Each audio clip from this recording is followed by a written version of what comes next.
आप थोड़ी ठेकेदार है मजहब के। आप ठेकेदार है मजहब के क्या? नहीं ठेकेदार है ना। आपने 12-13 साल से इसमें स्टडी कर रहे हैं, पर जो किताबों के आपने पढ़े हैं, आपने ये जांच की वो किताबें किसने लिखी हैं? ओ भाई साहब ना, बिल्कुल सही भाई साहब।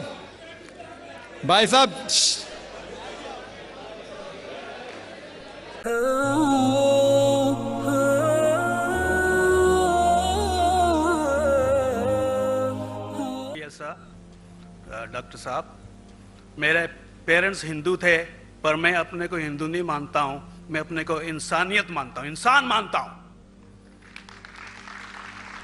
बाई चांस मैं जमा हूं हिंदू जगह घर, और आप जमे हैं इस्लाम के घर, और दूसरे जमे उनके घर, पर सबसे ज्यादा है इंसानियत। और अभी तक मजहब ने, कोई भी मजहब हो, इंसानियत के ऊपर अमल नहीं किया। आपने 12-13 साल से इसमें स्टडी कर रहे हैं, मैंने 30 साल से स्टडी कर रहा हूं, बाल मेरे सफेद हो गए हैं, रोटी के लिए मैं बिजनेस करता हूं। पर जो किताबों के आपने पढ़े हैं, आपने ये जांच की वो किताबें किसने लिखी हैं? हजारों साल बाद लिखी हैं। पहले एक जुबान की बात होती थी, कोई राम राम राम कह के उसके कहावत है मर मर मर कहने लगा, उसको पूजना है। वेदा ऐसी थी, ग्रीक मैथोलॉजी ऐसी थी, इजिप्शियन मैथोलॉजी ऐसी थी, इब्राहिम से लेके मोसेस तक, और आपके मोहम्मद साहब के तक। आपका मोहम्मद साहब का जो किताब लिखेगी कुरान 50 साल बाद लिखेगी, तो और नहीं 40-50 कोई भी हो। पर मुझे माफ करना साहब, मैं आपसे एक सवाल ये उठना चाहता हूं, हम सब इंसान है, इंसान को एक करके सब मजहब 21st सेंचुरी में इंसानियत मजहब क्यों नहीं बनाते? जो आप ठहर, मैंने अभी खत्म नहीं किया जनाब, मैंने हमने खत्म नहीं किया। हाँ, मैं ये कह रहा हूं साहब, आप अपना पर्सनल मजहब है रखिए, अपने घर में रखिए, बस स्टेट में और दूसरों के ऊपर ना लाइए, वार ना करिए, लड़ाई ना करिए। एक माफी चाहता हूं, ऐसी हजारों चीजें मैं दूसरे मजहब में निकाल सकता हूं। मैं आपसे पूछना चाहता हूं, खलीफा 40 साल के अंदर मर गए, मर्डर हुए, असैसिनेट हुए, और अली साहब जो थे वो ग्रैंडसन हमारे पैगंबर के थे। ये चीजों के हवाला दूसरों में भी है, मैं हजारों दे सकता हूं, पर इसका सवाल मैं आपसे कहना चाहता हूं। भाई साहब ने अच्छा सवाल पूछा, लंबा था, तकरीर थी छोटी। भाई साहब ने कहा कि वो हिंदू धर्म में पैदा हुए लेकिन हिंदू नहीं है, इंसान है। क्यों ना हम एक मजहब इंसानियत बनाते हैं? उनका जो कहना है वो इंसान है। भाई साहब, हर शख्स, हर इंसान जो पैदा होता है वो इंसानी होता है, लेकिन सिर्फ इंसान होना काफी नहीं है। इंसान होना जरूरी है। हर मुसलमान पहले इंसान होना जरूरी है उसे। इस्लाम की सारे बातें, एक भी बातें मैंने कहा मैं तकरीर में, इंसानियत के खिलाफ नहीं है। एक भी बातें मैं चैलेंज करता हूं, आप एक भी बात इस्लाम की बुनियादी बात बताओ जो इंसानियत के खिलाफ है। मुसलमान होने के लिए अच्छा इंसान होना जरूरी है। अगर आप अच्छे इंसान नहीं हैं तो मुसलमान हो ही नहीं सकते। लेकिन सिर्फ अच्छा इंसान होना काफी नहीं है। मिसाल के तौर पे डॉक्टर बनने के लिए 10वीं पास करना जरूरी है, फिर 12वीं, फिर डॉक्टरी। तो मैं कहूंगा डॉक्टर बनने के लिए स्कूल पास करना जरूरी है, लेकिन स्कूल पास करना काफी नहीं है। तो इस्लाम में अच्छा मुसलमान बनने के लिए अच्छा इंसान बनना जरूरी है, लेकिन सिर्फ अच्छा इंसान बनना काफी नहीं है। समझ रहे? क्यों? क्योंकि इंसान को जिसने पैदा किया उसकी इबादत करना जरूरी है। जिसने आपको पैदा किया, जिसने आपको पैदा किया, उसकी अगर आप इबादत नहीं करेंगे तो इंसानियत के नाम पे कलंक है। आप कहते हैं कि मजहब, जितने मजहब है सब भेदभाव पैदा करता है, नफरत पैदा करता है। आपने कहा, शंकराचार्य ने बिल्कुल सही कहा। शंकराचार्य ने कहा कि कोई भी मजहब नहीं सिखाता कि आपस में भेदभाव करना। उनकी भी स्टडी है, मेरी भी स्टडी, आपकी भी स्टडी है। आपने कहा कि मैंने 10-12 साल किया, आपने 30 साल किए। अगर आप 30 साल किए उसका मतलब नहीं कि आप मुझसे अच्छे हैं, जरूरी नहीं। मैंने नहीं कहा कि आपने कहा, मैंने ये भी नहीं कहा कि आपने कहा। मैंने कब कहा कि आपने कहा? मैं कह रहा हूं, मैंने कब कहा कि आपने कहा? मैं कह रहा हूं क्योंकि आपने कहा कि अब 30 साल की स्टडी की। मैं हिंदू मजहब पे भी चंद साल के अल्हम्दुलिल्लाह सुम्मा अल्हम्दुलिल्लाह कई शंकराचार्य से बात की, कई स्वामी जी से बात की, कई प्रीस्ट और फादर से अमेरिका में की। मैं तो अभी तक जवान हूं माशाअल्लाह, अल्लाह का फजल है, अल्लाह का फजल है। आपने कहा कि मजहब भेदभाव करता है, यह कहना बिल्कुल गलत है। मजहब भेदभाव नहीं करता। जो मजहब के मानने वाले हैं वो मजहब को सही तरीके से नहीं समझते हैं, इसीलिए भेदभाव पैदा करते हैं, वो अलग बात है। गलती है मजहब के मानने वाले की, मजहब की नहीं। ये कह रहे हैं कि मजहब की, मिसाल के तौर पे एक मर्सिडीज कार है, मर्सिडीज कार है, मुझे ये जानना है कि मर्सिडीज कार कितनी अच्छी है। तो एक ड्राइवर मर्सिडीज कार चलाते जो ड्राइविंग जानते ही नहीं और मर्सिडीज कार को ठोक देते, तो किसकी गलती है, मर्सिडीज गाड़ी की कि ड्राइवर की? अगर आपको जानना है मर्सिडीज कार कितनी अच्छी है तो आपको यह देखना चाहिए स्पेसिफिकेशन, उसका पावर कितना है, हॉर्स पावर कितना है, माइलेज कितना है, सेफ्टी मेजर कितना है। उसकी तहकीक करने के बाद आपको कहना चाहिए कि कितनी अच्छी मर्सिडीज कार है। अगर जानना चाहिए कितनी अच्छी है तो उसको बिठाओ जो ड्राइविंग जानता है। तो इसीलिए इस्लाम को जानने के लिए मुसलमानों को मत देखो, अगर देखना है तो मोहम्मद सल्लल्लाहु अलैहि वसल्लम को देखो।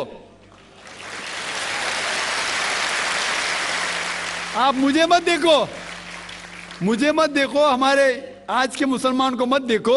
देखो जो सबसे अच्छा ड्राइवर है, सबसे अच्छा इस्लाम को समझ चुका है, वो मोहम्मद सल्लल्लाहु अलैहि वसल्लम है।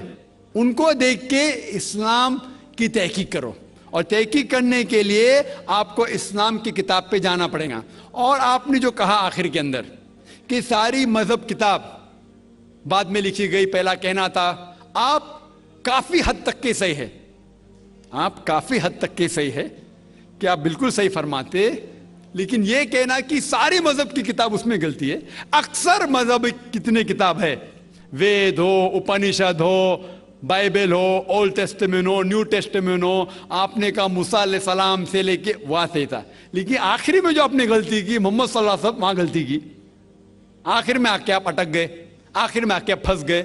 आपने शायद इस्लाम का मुताला सही तरीके से नहीं किया होगा, आपने शायद अरुण शुरू की किताब पढ़ी होगी।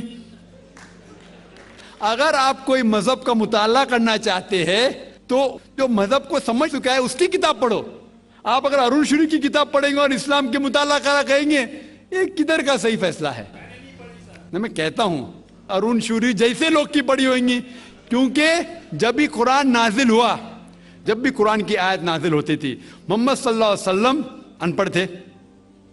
जब भी कोई आयत नाजिल होती थी वो उसे याद करते थे और अपने साथियों सहाबा से उसकी तिलावत करते थे, और सहाबा फौरन उसे लिख लेते थे। तो मोहम्मद सल्लल्लाहु अलैहि वसल्लम की मौजूदगी में हर आयत लिखी जाती थी और वो उसे चेक कर, मिसाल के तौर पे इक़रा बिस्मि रब्बिकल लज़ी खलक़ आयत नाजिल हुई, उन्होंने याद किया, सहाबा से कहा, सहाबा ने लिखा इक़रा बिस्मि रब्बिकल लज़ी खलक़, पढ़ के सुनाओ, पढ़ा, हाँ सही। अगर गलती होती तो वहीं टोक देते थे। तो मोहम्मद सल्लल्लाहु अलैहि वसल्लम की मौजूदगी में जब भी अल्लाह सुब्हाना व तआला आयत नाजिल करते थे वो याद करते थे और लिखवाते थे और चेक भी करते थे। सारा कुरान मजीद मोहम्मद सल्लल्लाहु अलैहि वसल्लम की मौजूदगी में लिखा गया। आप जो कह रहे वो हजरत उस्मान का जिक्र कर रहे, वही तो अफसोस की बात है, आपने सही मुताला किया ही नहीं। हजरत उस्मान ने कई साल बाद, 40-50 साल बाद, जो आप कह रहे 40-50 यहां से आपको आया, उनने क्या कहा कि इस कुरान मजीद का जो नुस्खा है उसको और नुस्खे बनाए जाए और बाकी लोग में फैला दिया जाए, क्योंकि लोग को इख्तिलाफ था रवानगी के अंदर। तो उसको दूर करने के लिए हजरत उस्मान रज़ियल्लाहु अन्हु उनने कहा कि जो नुस्खा मोहम्मद सल्लल्लाहु अलैहि वसल्लम की मौजूदगी में था, उनने अपनी बीवी को दिया, हजरत हफ्सा को, और जो हजरत उमर की बेटी थी उनके पास महफूज था, उनने लिया और सहाबा 5-6 साहबा जो जैद बिन थाबित रज़ियल्लाहु अन्हु, उनकी सदारत में उसकी नकल की, और ये नकल हुए नुस्खे को दुनिया के अलग अलग जगह पे फैलाइए। और एक नुस्खा अब भी मौजूद है कोप्टा की म्यूजियम में, कोप्टा की म्यूजियम इस्तांबुल में। तो आप जो जिक्र कर रहे हैं वो उतारे हुए कुरान शरीफ का जिक्र कर रहे, जो हकीकत में कुरान शरीफ है वो मोहम्मद सल्लल्लाहु अलैहि वसल्लम की मौजूदगी में लिखा गया था। उनने खुद उसको चेक की क्या सही था, और जब भी आयत नाजिल होती थी अपनी सही जगह पे उसे लिखवा लेते थे मोहम्मद सल्लल्लाहु अलैहि वसल्लम। तो ये कहना बाकी मजहब की किताब में अक्सर अब सही है। मिसाल के तौर के ऊपर बाइबल 70 ईयर्स बाद लिखा गया है, वेद वो सैकड़ों साल बाद लिखा गया है। कितनी पुरानी वेद है, कभी वेद आया दुनिया में ये किसी को पता ही नहीं। वो आपके हिसाब से, स्वामी दयानंद सरस्वती के हिसाब से 1310 मिलियन ईयर्स ओल्ड, 1310। आप थोड़ी ठेकेदार है मजहब के, आप ठेकेदार है मजहब के क्या? नहीं ठेकेदार है ना।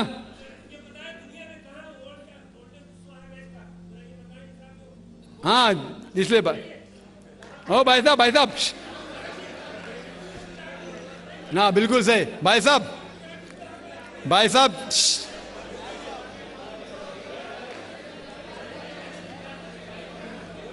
साहब, इसीलिए इख्तिलाफ जो है ये कम इल्मी के वजह से।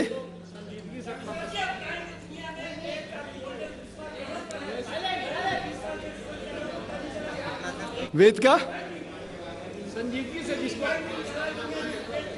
वेद का क्या नहीं, सब लोग चुप हो जाए। भाई साहब ने कहा कि दुनिया का सबसे ओल्डेस्ट स्क्रिप्ट वेद है, वो कुछ हिस्टोरियंस कहते हैं। बट ओल्ड होना मतलब नहीं कि सही, जो कुछ ओल्ड है वो सबसे बेहतर होना जरूरी नहीं। मिसाल के तौर पे मेरे पास पुरानी गाड़ी है 50 साल पुरानी, उसका मतलब नहीं कि नई गाड़ी से अच्छी है। ये भी हो सकता है कि पुरानी गाड़ी नई गाड़ी से अच्छी हो सकती है। मेरे पास मर्सिडीज कार है 5 साल पुरानी, जो नई मारुति से अच्छी होंगी। तो ये कहना कि कोई किताब या कोई मजहब पुराना इसलिए बेहतर है, बिल्कुल गलत है। जो आदमी को अक्ल है वो कभी भी ऐसा नहीं कहेगा कि पुरानी चीज बेहतर, नई चीज बेहतर। वो चीज बेहतर है जो हक के ऊपर है, जो चीज हक के ऊपर है वो चीज बेहतर है। तो भाई साहब आपकी जो तहकीक है मजहबी किताबों पे जरा कमजोर और गलत है। आपको फिर से और 30 साल लगाने पड़ेगा इंशाअल्लाह।